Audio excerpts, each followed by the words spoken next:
नमस्कार, स्वदेश न्यूज में आप सभी का स्वागत है। मैं हूं आपके साथ भागीरथ साहू। लोकसभा चुनाव के 5वें चरण का प्रचार थम गया है।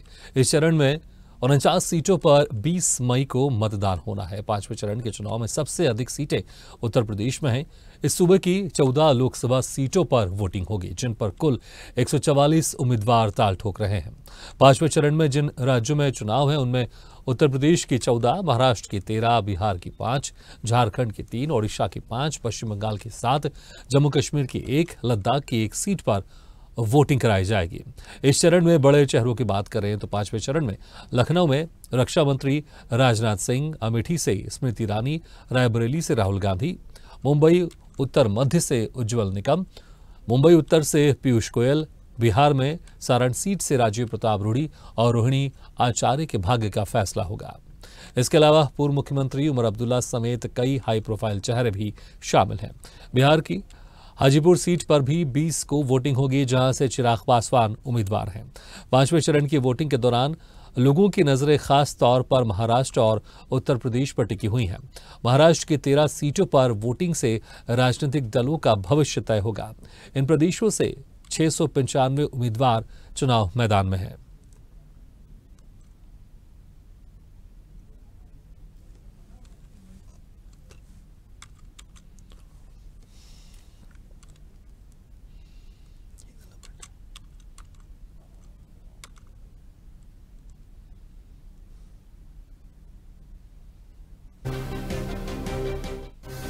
थमा चुनावी शोर, अब डोर टू डोर अब जो उम्मीदवार हैं वो अपना प्रचार प्रसार कर सकते हैं, जिसमें झारखंड की 3, ओडिशा की 5, पश्चिम बंगाल की 7, जम्मू कश्मीर की 1, लद्दाख की 1 सीट पर वोटिंग होगी। हाई प्रोफाइल सीटों की बात करें तो लखनऊ में रक्षा मंत्री राजनाथ सिंह, अमेठी से स्मृति ईरानी, मुंबई उत्तर मध्य से उज्जवल निकम, हाजीपुर से चिराग पासवान, मुंबई उत्तर से पीयूष गोयल, राजौरी अनंतनाग से उमर अब्दुल्ला, बिहार में सारण सीट से राजीव प्रताप रूडी, रायबरेली से राहुल गांधी, रोहिणी आचार्य के भाग्य का फैसला होगा।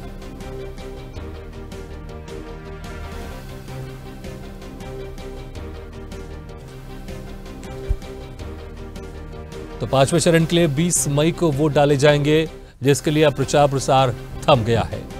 अब जो प्रत्याशी हैं, जो उम्मीदवार है, वो सिर्फ डोर टू डोर जाकर अपने लिए वोट मांग सकते हैं। लेकिन अब कोई जनसभा या रोड शो, किसी तरह की रैली नहीं होगी। अब सिर्फ डोर टू डोर प्रचार प्रसार होगा, वो भी एक सीमित संख्या के साथ प्रत्याशी अपने क्षेत्र में जा सकते हैं।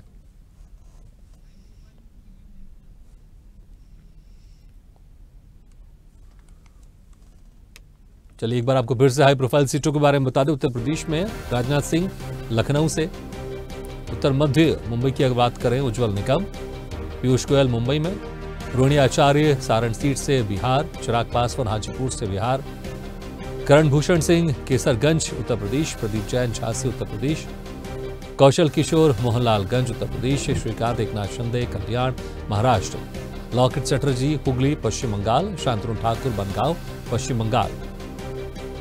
ये वो हाई प्रोफाइल सीटें हैं। राहुल गांधी रायबरेली से, ये वो हाई प्रोफाइल सीटें हैं जिसमें 20 मई को चुनाव होंगे। 39 सीटों पर 20 मई को मतदान होगा।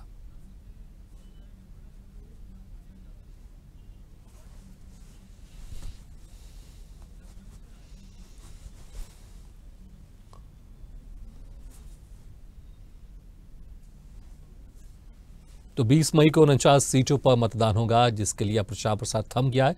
अब जो प्रत्याशी हैं वो सीमित संख्या में सीमित समर्थकों के साथ जाकर अब डोर टू डोर वो अपने लिए वोट मांग सकते हैं, लेकिन कोई बड़ी रैली, कोई जनसभा, कोई रोड शो नहीं होगा। चलिए ऐसी खास हम और ज़्यादा जानकारी के लिए बहुत सारे संवाददाता हमारे जगह जगह से जुड़ रहे हैं। हम एक एक करके उनसे बातचीत करेंगे किस तरह का माहौल है 20 मई को लेकर, मतदान को लेकर। सबसे पहले रुक करते हैं लखनऊ का, हमारे से जुड़ रहे हैं हमारे संवाददाता राजन सिंह। राजन, लखनऊ की बात कर लेते हैं, उत्तर प्रदेश की बात कर लेते हैं, सबसे बड़ा राज्य है। यहाँ पर जो भी पार्टी ज़्यादा से ज़्यादा सीटें जीत कर आती हैं, उसकी एक तरह से कहने का रास्ता बनता है केंद्र में सरकार बनाने का। अब बात कर ले, अब 20 मई को जो 5वें चरण में मतदान होना, उसके लिए अब चुनाव प्रचार प्रसार थम गया है। क्या कुछ रहा इस 5वें चरण के लिए? किस तरह से प्रचार प्रसार देखने को मिला? किस तरह से बयानबाजी दोनों तरफ से, प्रमुख पार्टियों की तरफ से देखने को मिली? देखिए, बिल्कुल जिस तरह से देखा जा रहा है कि 6 बजे आज जो है पांचवें चरण के लिए चुनाव प्रचार जो है थम गया है। ऐसे में मोहनलालगंज, लखनऊ और इसके बाद से लखनऊ, बाराबंकी, गोंडा, फैजाबाद और अमेठी, कई जो जगह हैं काफी अहम सीट माना जा रहा है। तो यहाँ पर आज जो है 6 बजे जो है चुनाव प्रचार थम गया है। यूपी के 14 सीटों पर 20 तारीख को जो है यहाँ पे चुनाव होना है। तो ऐसे में देखा जा रहा है कि जो विपक्ष हो या भाजपा हो, जोरदार रैली किए हैं, तबातोड़ रैली कर रहे हैं। अलग अलग जिलों में जाकर जो है जो भाजपा के बड़े स्टार प्रचारक हैं, चाहे अमित शाह हो, चाहे मोदी हो या फिर योगी हो, राजनाथ सिंह हो, तमाम ऐसे बड़े नेता जो हैं अपने अपने एक एक प्रत्याशी के लिए हर जिले में जाकर रोड शो किए, जनसभा आयोजित किए। आज वो सभी चीजें जो है यहाँ पर देखने के लिए मिल रहा है कि थम गया है। अमित शाह अमेठी पहुंचे हुए थे, अब शाम को 6 बजे तक जो है प्रचार प्रसार थमा हुआ है। ऐसे में विपक्ष मुद्दों को लेकर घेर रहा था कि बेरोजगारी, महंगाई, तमाम ऐसी चीजें हैं जो लेकर विपक्ष जो है भाजपा को घेरते हुए नजर आई है। अब इसमें ये सबसे बड़ी बात है कि भाजपा के जो स्टार प्रचारक हैं वो अपने सभी प्रत्याशियों के लिए एक एक, जैसे अमित शाह हो गए, राजनाथ सिंह हो गए, अपने एक एक प्रत्याशी के लिए हर जिले में जाते हुए दिखाई दिए। और यहाँ पर विपक्ष की अगर बात किया जाए तो विपक्ष में 2-4 सीटें राहुल गांधी ध्यान दे रहे हैं। अगर अखिलेश यादव की बात किया जाए तो वो 5 सीटों पर ध्यान दे रहे हैं। तो ऐसे में जो गठबंधन की जो सीटें हैं खासतौर से, ठीक है, लेकिन राहुल गांधी इस बार अमेठी से नहीं, रायबरेली से चुनाव लड़ रहे हैं। इसके चलते किस तरह से कुछ बदलाव देखने को मिल रहा है? क्योंकि पहले अमेठी से चुनाव लड़ते थे, हालांकि पिछले बार बात करें तो अमेठी, वायनाड दोनों से चुनाव लड़ा था उन्होंने, अमेठी से हार गए थे, लेकिन अब रायबरेली से चुनाव लड़ रहे हैं। तो फिर किस तरह का माहौल है रायबरेली में इस बार? बिल्कुल, कहीं ना कहीं ये एक तरह से देखा जा रहा है कि कांग्रेस का गढ़ माना जाता है अमेठी और रायबरेली, और उसी के लिए जो है अमित शाह को यहाँ पर उतारा गया। काफी अनुभवी नेता है और उनको भाजपा का एक तरह से चाणक्य भी कहा जाता है। हमें उनको यहाँ पर अमेठी में इसीलिए बुलाया गया था कि कहीं ना कहीं जो कांग्रेस का ये जो गढ़ माना जा रहा है इसमें, ठीक है, लेकिन राजन देखिए, अमेठी की बात करें 2019 में ये गढ़ अब नहीं रहा कांग्रेस के पास, अब बीजेपी के पास चले गया। लेकिन रायबरेली ये गढ़ है वाकई, क्योंकि यहाँ से सोनिया गांधी बहुत लंबे समय से सांसद रही हैं, लेकिन अब सोनिया गांधी राज्यसभा चले गई हैं। अब यहाँ से राहुल गांधी चुनावी मैदान में है। तो अब इस बार चुनाव प्रचार किस तरह का माहौल दिखाई दे रहा है रायबरेली में? देखिए, रायबरेली में अभी भी ये माना जा रहा है कि राहुल गांधी के पक्ष में ज्यादा वोट जा रहे हैं, ज्यादा लोग जो है प्रभावित हैं, राहुल गांधी के फेवर में है। और वहां पर हालांकि भाजपा अपना माहौल बनाने की कोशिश कर रहे हैं, लेकिन अभी तक माहौल जो है वहां के रिपोर्टर, ठीक है, अमेठी को लेकर हम चर्चा कर रहे हैं। अमेठी से हमारे संवाददाता आदित्य मिश्रा भी जुड़े हुए, उनसे और जानकारी ले लेते हैं। आदित्य, जिस तरह से देखें अमेठी में पहले राहुल गांधी वहां से चुनाव लड़ते थे, लेकिन अब रायबरेली चले गए वो। स्मृति ईरानी पिछले बार 2019 में वो जीती थी, लेकिन अब इस बार किस तरह का माहौल दिखाई दे रहा है? चुनाव प्रसार कैसे था? क्योंकि पिछले बार राहुल गांधी यहाँ पर चुनावी मैदान में थे तो एक माहौल जरूर गर्म होगा, लेकिन क्या इस बार भी वैसी गर्म माहौल दिखाई दे रहा है बीजेपी और कांग्रेस की तरफ से? दोनों पार्टी आजमाइश की है, दोनों पार्टी अपने प्रत्याशी जिताने के लिए कोई और कसर नहीं छोड़ी है। भाजपा को देख ले या कांग्रेस को देख ले, कांग्रेस पार्टी भी पर्दे के पीछे ही प्रियंका गांधी अमेठी को के एल शर्मा के लिए प्रचार की है। लगातार आज रोड शो भी के एल शर्मा के लिए गैस में प्रियंका गांधी ने किया है। अभी थोड़ी देर पहले अमित शाह भी रोड शो कर प्रत्याशी स्मृति ईरानी को जिताने के लिए रोड शो किए और लोगों से अपील भी किए कि स्मृति ईरानी को वोट दें। ठीक है, लेकिन अब जब देखें रायबरेली से राहुल गांधी चुनाव लड़ रहे हैं, तो क्या यहाँ पर अमेठी में भी कुछ प्रसार देखने को मिला राहुल गांधी की तरफ से? कांग्रेस प्रत्याशी के लिए कौन कौन सा बड़ा नेता यहाँ पर अमेठी पहुंचा था प्रचार प्रसार के लिए? ये आपको बताते हैं कि के एल शर्मा के प्रचार के लिए अभी कल राहुल गांधी और अखिलेश यादव की जनसभा हुई थी। आज प्रियंका गांधी ने रोड शो किया और पूर्व मंत्री अशोक गहलोत यहाँ 1 हफ्ते से लगातार कांग्रेस प्रत्याशी के लिए जनसभा करके वोट मांग रहे थे। कांग्रेस पार्टी कोई कसर नहीं छोड़ना चाह रही है अमेठी सीट पाने के लिए, कोई भी कसर नहीं छोड़ रही है। लगातार प्रचार कर लोगों से कांग्रेस पार्टी के पक्ष में वोट करने की अपील कर रही है कांग्रेस। ठीक है, अब रुक करना चाहेंगे, आप बने रहिए हमारे साथ। अब रुक करना चाहेंगे, पटना का हमारे साथ जुड़ गए धर्मेंद्र कुमार। धर्मेंद्र, बिहार की 5 सीटों पर 5वें चरण में चुनाव होगा। इसको लेकर किस तरह से प्रचार प्रसार देखने को मिला दोनों प्रमुख पार्टियों की तरफ से या जो बाकी दूसरी प्रमुख पार्टी उनकी तरफ से किस तरह से प्रचार प्रसार रहा? हालांकि अब प्रचार प्रसार की जो सीमा है वो खत्म हो गई है, आप सिर्फ डोर टू डोर प्रत्याशी अपना प्रचार प्रसार कर सकते हैं, वोट मांग सकते हैं। 5 लोकसभा संसदीय क्षेत्र हैं, आज प्रचार प्रसार थम गया है। सबसे बड़ी बात यह है कि जिस तरह से इस चुनाव में पक्ष और विपक्ष, इंडिया गठबंधन एवं एनडीए ने जिस तरह की से ताकत लगाई है, निसंदेह कहीं न कहीं दोनों एक दूसरे को ये दिखा रहा है कि मैं आगे जाऊंगा या पीछे आऊंगा। सवाल इस बात से है कि मैं आगे जाऊं। एनडीए ने जिस तरह से अपने तमाम प्रचारक को हर जिले में, हर प्रखंड लेवल पर भी प्रचार प्रसार में लगा दिया गया, वही इंडिया गठबंधन भी पीछे नहीं है, वो भी सारी ताकतें लगा दी गई है। वहां यहाँ इवन की एक तरह से राष्ट्रीय अध्यक्ष खड़गे साहब तमाम दोनों पक्ष के नेताओं का एकदम सीधी ये चाह रहे हैं कि ये सीधी टक्कर बने। सबसे बड़ी बात है कि चुनाव तो होना है, नो डाउट, लेकिन सीधी टक्कर देने के फिराक में दोनों नेताओं, दोनों पक्ष और विपक्ष सारी ताकत लगा दी गई है ताकि एक पैरेलल में बने रहे और इसका जो परिणाम हो सार्थक हो। यही कारण है कि दोनों पार्टियां हमेशा हर जगह, सारी जगह एक चौक चौराहे पर उतरकर एक दूसरे को, मतदाताओं को रिझाने में लगे हुए हैं। सबसे बड़ी ये सवाल है।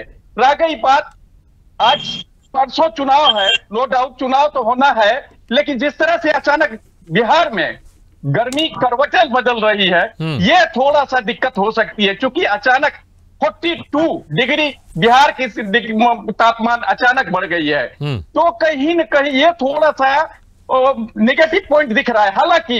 हालांकि जो मतदाताओं का उत्साह रहेगा वो कम नहीं रहेगा। बावजूद भी ये दोनों पार्टियां अपने अपने स्तर से हर जगह, हर छोटे छोटे गांव, कस्बे, सब जगह अपना अपना प्रचार प्रसार कर रहे हैं ताकि हम एक दूसरे को टक्कर दे सके। जी ठीक है, लेकिन धर्मेंद्र, जिस तरह से अगर देखें, जो जेडीयू थी कुछ समय पहले वो आरजेडी के साथ विधानसभा में थी, सरकार में थी, राज्य सरकार में थी, लेकिन फिर बीजेपी के साथ चले गए, लोकसभा में चुनाव लड़ रही। इसको लेकर जमीनी स्तर पर किस तरह का आप माहौल देख रहे हैं, क्योंकि जेडीयू आरजेडी की भी साथ थी और अब बीजेपी के साथ है? थोड़ा सा मतदाताओं को कंफ्यूज होता है इस मामले में कि पलटी मार गए, पलट गए, इन बातों से होता है। लेकिन यहाँ तो सबसे बड़ी बात है, विकास का मुद्दा बार बार मैं बता रहा हूँ, विकास का मुद्दा गौन हो जाता है। यहाँ जातीय समीकरण के आधार पर होती है चुनाव।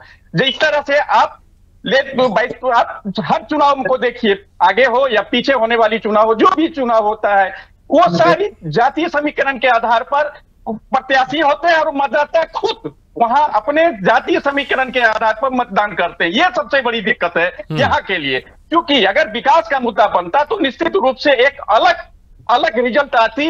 लेकिन सवाल यहाँ है कि जातीय समीकरण के आधार पर प्रत्याशी जब बनाया जाता है तो निसंदेह मतदाताओं को भी लगता है कि मैं जात के पीछे जाऊं। जी ठीक है, हालांकि देखना होगा, क्योंकि हर बार यही कोशिश की जाती है, हर पार्टी यही कहती है कि हम धर्म के आधार पर नहीं, हम जात के आधार पर नहीं वोट मांगते हैं, हम तो विकास के नाम पर वोट मांगते हैं। हर पार्टी ये कहती है, लेकिन अभी मुझे लगता है कि भारत में कहीं ना कहीं धर्म आधारित और जाति आधारित अभी भी यहाँ पर मत होता है, और देखना होगा कि क्या इस बार 2024 में कुछ बदलाव देखने को मिलेगा, खासकर बिहार, उत्तर प्रदेश में। चलिए हमारे साथ बनी रहिए, अब रुक करते हैं मुंबई का, हमारे साथ जुड़ रहे हैं वहां से ब्यूरो चीफ राहुल पुजारी। राहुल, महाराष्ट्र की राजनीति इस बार बाकी राज्यों से बिल्कुल अलग है, क्योंकि जो पहले साथ में था वो अलग हो गया, जिसके पास चुनाव चिन्ह था वो अब नहीं है। तो बड़ी यहाँ पर इस बार के महाराष्ट्र की राजनीति मुझे लगता है सभी राज्यों से बिल्कुल अलग हटकर है, और हर किसी की नजर होगी इस बार चुनाव परिणाम में, क्योंकि चुनाव परिणाम ही कई बड़े नेताओं का, कई पार्टियों का भविष्य इस बार तय करेंगे। 13 सीटों पर महाराष्ट्र में चुनाव है, प्रचार प्रसार कैसे देखने को मिला? जिस 13 लोकसभा सीट की जो प्रचार है वो थम चुकी है, 48 घंटे पहले थम चुकी है, और परसों चुनाव होने सुबह 7 बजे से लेकर 6 बजे तक मतदान डालेंगे। और जिस परसेंटेज की बात करें तो महाराष्ट्र हमेशा पिछड़ा रहा है और राज्यों को देखते हुए, और हमेशा परसेंटेज गिरता रहा, जबकि यहाँ बॉलीवुड और न्यूज चैनल और सोशल मीडिया के थ्रू हमेशा मताधिकार की बात की जाती है कि आप वोट, अपने वोटों का अधिकार का यूज करें और वोट डालें।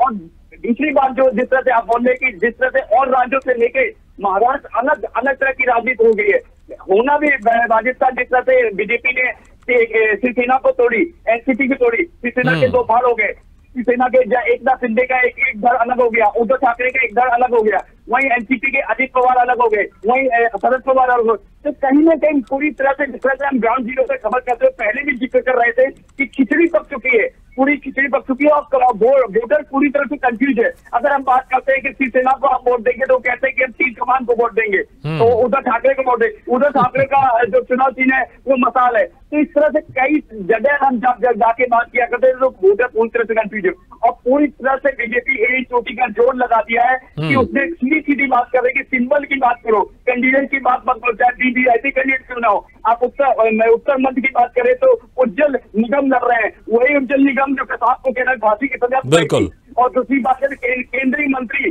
पीयूष गोयल उत्तर मध्य मुंबई से लड़ रहे हैं। तीसरी भी रहती है एकनाथ शिंदे के लड़के श्रीकांत शिंदे कल्याण से लड़ रहे हैं। ये बड़ा दिलचस्प हो जाएगा, 3 सीट जो पर तो वोटिंग पड़ेगी, किसी भी ऐसी सीट मारी जाती, यही इनके अस्तित्व के कई लोगों के अस्तित्व खत्म हो जाएंगे। राष्ट्रीय अस्तित्व भागीरथ जी बता दूं, अगर शरद पवार अपना परफॉर्मेंस नहीं दौड़ा पाए क्योंकि वो शरद पवार राजनीति के चाणक्य कहले जाते हैं, अगर वो सीट के परफॉर्मेंस नहीं दौड़ा पाए तो उनकी राजनीति खत्म हो जाएगी।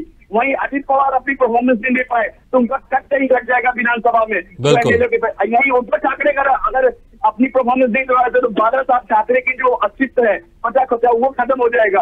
तो कहीं ना कहीं पूरी तरह से खिचड़ी पक चुकी है और पूरी तरह से वोटर कंफ्यूज हो चुके हैं भागीरथ जी। और पहला राज ऐसा है जो अभी तक न कोई सर्वे न कोई वो बता पा रहा है कि किसकी तरफ रुझान है। हर तरफ कोई कह रहा है विकास की बात है, कोई कह रहा है कि पार्टी लोकल क्षेत्रीयवादी उससे इलेक्शन हो रहा है ये लोकसभा का। तो इस तरह से पूरी जिस तरह से ग्राउंड जीरो पे हम जाके रिपोर्टिंग कर रहे थे, आज तक हमें भी नहीं पता पड़ा कि वोटर की तरफ रुझान है। जी ठीक है, ठीक है, बने रहिए। एक बार फिर से रुक करेंगे लखनऊ का। राजन, देखिए गर्मी बहुत पड़ रही है, हालांकि चुनावी गर्मी उससे ज्यादा है, इसलिए स्वदेश न्यूज सभी लोगों से विनती करता है कि जहां जहां आपके क्षेत्र में चुनाव है आप घर से बाहर निकलिए, पानी की बोतल लेकर निकलिए, छाता लेकर निकलिए, लेकिन कृपा करके अपने मतदान का प्रयोग जरूर कीजिए, क्योंकि लोकतंत्र का सबसे बड़ा हथियार है और आप सभी अपने मतदान का प्रयोग कीजिए। राजन, गर्मी को अगर देखें, गर्मी तो बहुत है यहाँ पर, लेकिन इसको लेकर चुनाव आयोग की तरफ से क्या कुछ खास इस बार इंतजाम किए गए? क्योंकि जैसे जैसे चुनाव आगे बढ़ते जा रहे हैं, चरण आगे बढ़ते जा रहे हैं, गर्मी भी उस तरह से बढ़ती जा रही है। संक्षेप में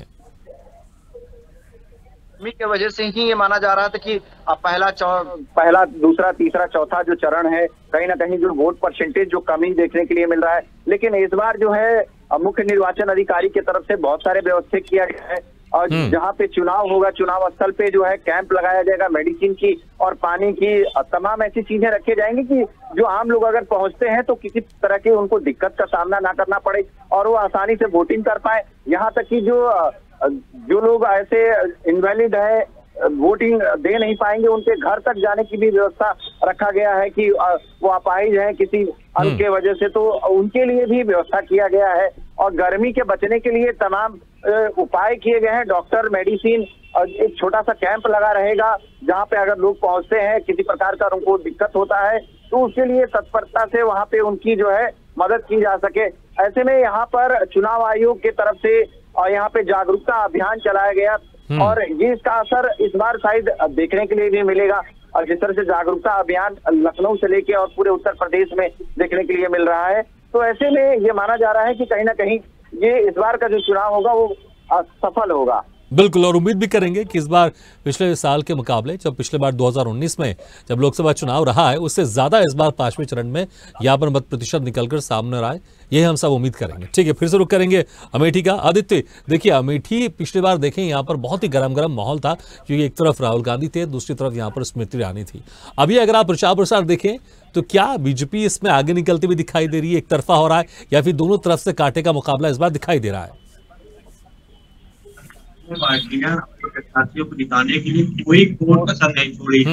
बीजेपी के लिए तो योगी आदित्यनाथ ने अमेठी जनपद में 2 जनसभा की है, तो वहीं प्रियंका गांधी लगातार 1 हफ्ते से अमेठी में जनसभा करके कांग्रेस प्रत्याशी KL शर्मा को जिताने के लिए जनसंपर्क के माध्यम से लोगों से वोट मांग रही थी। आपको बता दें कि राष्ट्रीय अध्यक्ष कांग्रेस पार्टी के खड़गे भी जनसभा कर लोगों से वोट मांगे हैं और माने तो यहाँ ठीक है, लेकिन वहां पर जो जनता है, क्या उनके अंदर थोड़ा सा जो कांग्रेस समर्थक हैं या जो कांग्रेस कार्यकर्ता है वो उम्मीद कर रहे थे कि राहुल गांधी यहां से दोबारा चुनाव लड़े, इसको लेकर थोड़ा सा निराश है उनके अंदर कि राहुल गांधी इस बार अमेठी से चुनाव नहीं लड़ रहे?